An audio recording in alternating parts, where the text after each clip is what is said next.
Welcome to Shukla study point. आप सभी का स्वागत है आपके अपने YouTube channel Shukla study point में। आप लोगों के बहुत ज़्यादा कमेंट आ रहे थे कि गुरुजी हमको क्वेश्चंस याद नहीं होते हैं या क्वेश्चंस नहीं याद है तो हम कैसे उत्तर लिखें या लिखते समय हमको किन किन बातों का ध्यान रखना चाहिए। 2 घंटे की परीक्षा आ चुकी है, बहुत ही कम समय मिलता है कापी लिखने को लेकर के, और उस कम समय में हम कापी को कैसे लिखें या जो क्वेश्चंस हमको ना आ रहा हो या जो क्वेश्चंस हमको ना याद हो उनका उत्तर हमको बना के कैसे लिखना है, सारी बातों पर आज के वीडियो के माध्यम से चर्चा करेंगे। आप सभी को एक प्रकार से बहुत बहुत अभिनंदन, बहुत बहुत बधाई, और आप सभी को बेस्ट ऑफ लक। आप पेपर में तबाही मचा करके आओगे, अब की बार बहुत अच्छा करके आओगे, ये मेरा एक प्रकार से आपके लिए आशीर्वाद है। आपको बता दूं बिना पढ़े कॉपी कैसे लिखा जाता है बीए की परीक्षा में। जब आप बीए की परीक्षा में हैं और खास करके आप एक प्रकार से अभी परेशान हैं, कोई टेंशन लेने की जरूरत नहीं है, कोई भी आपका सब्जेक्ट हो, आपको कैसे करना मैं आपको समझा रहा हूं। देखिए, कॉपी लिखते समय आपको सबसे पहली बात करनी है, सबसे पहला चीज ये ध्यान देना कि आपको सभी प्रश्नों के उत्तर लिखने हैं। एक भी प्रश्न का उत्तर आपको एक प्रकार से छोड़ करके नहीं आना है, ये बात आप ध्यान रखेंगे। एग्जामिनर जब भी कॉपी देखता है तो आपके प्रश्नों को एक प्रकार से देता है कि भाई कितने प्रश्न बच्चे ने किए, उसके अकॉर्डिंग भी कभी कभी वो नंबर दे देता है, क्योंकि एग्जामिनर बहुत जल्दी में होता है। तो ऐसी स्थिति में आप सभी प्रश्नों के उत्तर लिखें, जो जो एक प्रकार से इंस्ट्रक्शन दिया गया है सारे इंस्ट्रक्शन को फॉलो करके ही उत्तर लिखने का काम करें, यह बात आप ध्यान रखेंगे। रही बात एक प्रकार से आपको एक प्रकार से कि बिना पढ़े कैसे कॉपी लिखनी है, इसको लेकर के अगर मैं बताऊं तो जैसे कि आपको एक बात ध्यान देनी पड़ेगी यहां पर। जैसे आपको कोई क्वेश्चंस का उत्तर नहीं आ रहा है तो उस उत्तर को आप बीच में लिखने का प्रयास करें, या उस उत्तर को आप सबसे लास्ट में लिखें। ठीक है, सबसे लास्ट में उत्तर लिखने का फायदा यह होता है, सबसे अंतिम में उस उत्तर को लिखने का प्रयास इसलिए करें क्योंकि एक प्रकार से क्या होता है, परीक्षा में आपकी 2 घंटे का समय दिया गया है आपकी बार।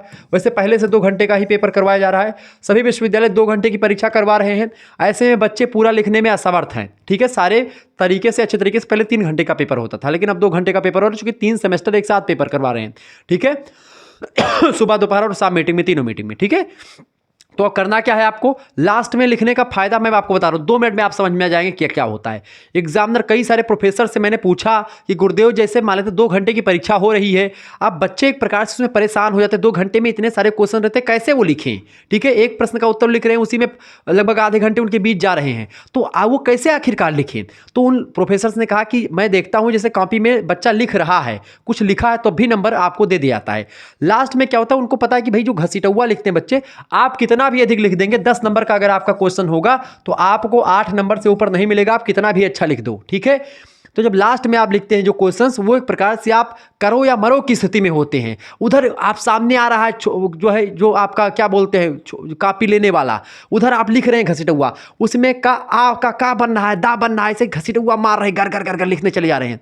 ऐसी स्थिति में क्या होता है, आप उन क्वेश्चंस को, उन उत्तर को लिखें जो आपको बिल्कुल भी ना आ रहे हो। ऐसे में एग्जामिनर सोचेगा कि बच्चे के पास शायद समय कम बचा और इस वजह से एक प्रकार से बच्चे ने ऐसा लिखा होगा, बाकी बच्चे को यह भी उत्तर पता था। तो 10 नंबर का अगर वो नंबर होगा या 10 नंबर का क्वेश्चन होगा, तब भी आपको वहां पर 3 से 4 नंबर दे देगा, अगर एक आता है पेज आप लिख दिए हो तो। ठीक है, यह बात आप ध्यान रखेंगे। तो ये एक प्रकार से बिना पढ़े लिखने का तरीका। दूसरी बात, बिना पढ़े लिखने में एक प्रकार से मान लेते हैं आपको पता नहीं है आंसर और किसी चीज की विशेषता पूछी गई या क्वेश्चन पूछा गया है, तो जो क्वेश्चन पूछा गया उसी में से आप टॉपिक निकाल लें, उसी में से क्वेश्चन में से पूछा गया समाजशास्त्र की विशेषताएं बताएं, तो आप हेडिंग क्या डालें, समाजशास्त्र की विशेषताएं। अब उसको चाहे पॉइंट टू पॉइंट लिख दें और चाहे एक प्रकार से वैसे लिख दें। ठीक है, ये यानी बना करके आपको लिखना है। अब समाजशास्त्र की विशेषताएं तो आपको पता ही होना चाहिए कि भाई समाज की क्या विशेषता है, समाज एक अमूर्त व्यवस्था है, ये सब ऐसे आप पॉइंट टू पॉइंट करके लिख दें। ठीक है, यानी क्वेश्चंस में जो पूछा गया है उसकी हेडिंग पड़ी होनी चाहिए, उसकी हेडिंग बढ़िया से एकदम से इसके मतलब स्केच से या थोड़ा सा हाईलाइट कर दीजिए, थोड़ा सा हाईलाइटर का प्रयोग मत करिएगा,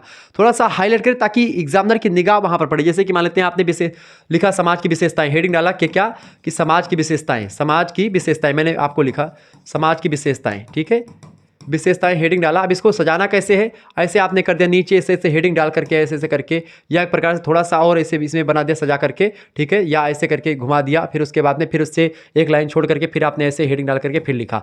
तो इससे क्या होगा, एग्जामिनर बेसिकली वो पॉइंट टू पॉइंट जो टॉपिक मतलब कि क्या होगा, हेडिंग होगी, उसको देख करके भी बहुत सारे प्रोफेसर नंबर दे देते हैं। ठीक है, ये बात।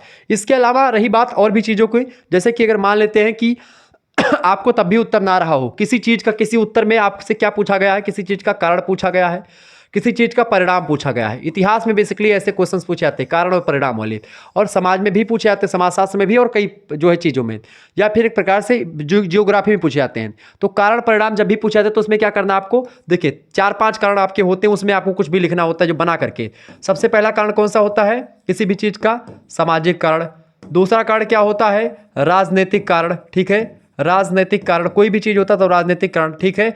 तीसरा कारण कौन सा होता है? धार्मिक कारण होता है, ठीक है, धार्मिक कारण होता है। फिर अगला आपका चौथा कौन सा होता है? सांस्कृतिक कारण होता है, ठीक है, सांस्कृतिक कारण होता है। तो ऐसे एक प्रकार से कई प्रकार के कारण आप बना सकते हैं। ऐसे ही यही परिणाम होता है, सामाजिक प्रभाव, सामाजिक परिणाम, ठीक है, या संस्कृति पर क्या प्रभाव पड़ा, धर्म का क्या क्या प्रभाव पड़ा किसी चीज का। तो ये भी एक प्रकार से आप हेडिंग टू हेडिंग बना करके भी एक प्रकार चीजों को अच्छे तरीके से मैनेज कर सकते हैं, ठीक है। तो यह बात आप ध्यान रखेंगे।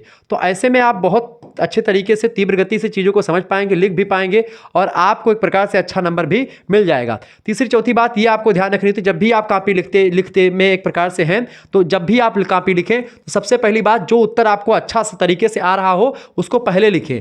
और इसका मतलब ये नहीं कि जो अच्छा उत्तर आ रहा है उसी को लिखने में आपने आधा घंटा लगा दिया, नहीं, आपको समय, टाइम मैनेजमेंट करना है। टाइम मैनेजमेंट कैसे करना है वो मैं आपको बता दूंगा एक वीडियो के माध्यम से कि टाइम मैनेजमेंट कैसे की जाती है, ठीक है। तो परीक्षा देने से पहले आप इन वीडियोस को जरूर देख करके जाइएगा और सभी उत्तर को करना है, ठीक है।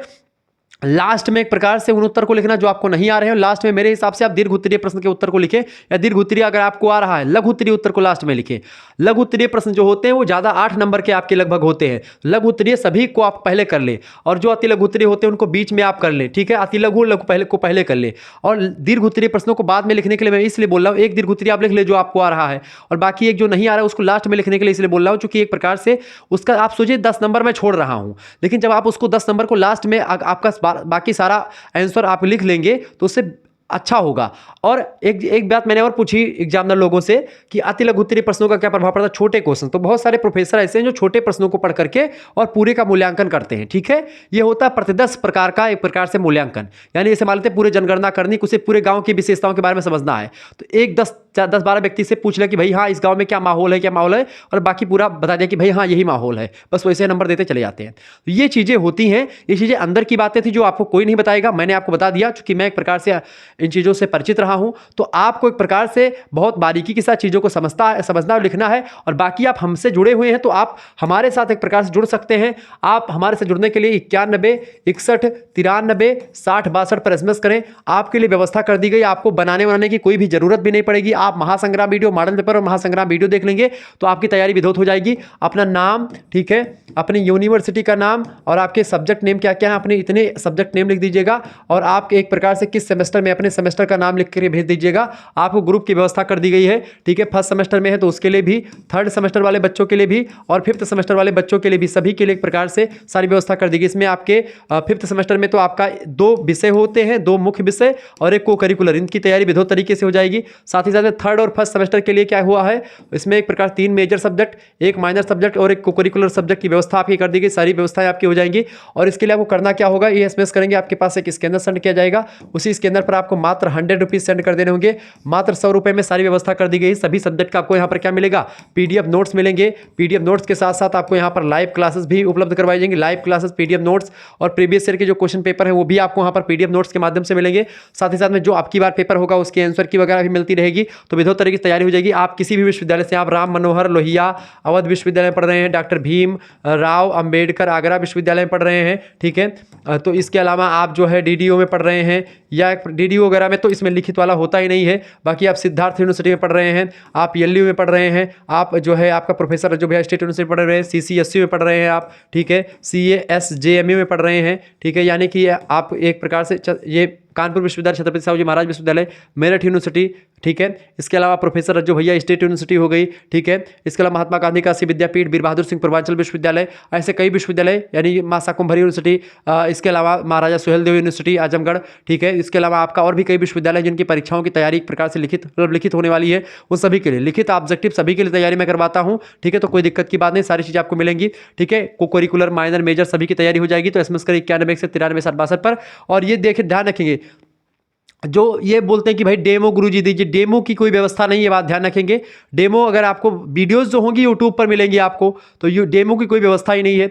डेमो आप यूट्यूब पर देखिए, यूट्यूब पर जो क्लासेस होती हैं उन सभी की पीडीएफ नोट्स आपको ग्रुप में मिलेगी, और ग्रुप में एक प्रकार से और भी चीज़ें आपको अलग से भी कुछ चीज़ें मिलती रहेंगी, ठीक है। तो आप जुड़ जाइए, फटाफट से आप जुड़िएगा, आपके लिए बहुत सारी व्यवस्थाएं कर दी गई हैं, और आपके लिए एक प्रकार से सारी व्यवस्था जो करी गई है आपके लिए बहुत ही बेहतर है। कम समय में परीक्षाओं की तैयारी के लिए आप महासंग्राम वीडियो, मॉडल पेपर और रिवीजन क्लास, इन 3-4 चीज़ों की एक प्रकार से 5 वीडियो हमारे हमारी या 5 मॉडल पेपर की प्रैक्टिस सेट जो देख लेंगे वह एक प्रकार से क्रैश कोर्स है और उससे आपका काम मतलब उससे बाहर कुछ नहीं आने वाला है। मिलते हैं फिर नेक्स्ट वीडियो में, तब तक के लिए जय हिंद जय भारत। आप सभी का बहुत बहुत धन्यवाद हमारे जुड़ने के लिए।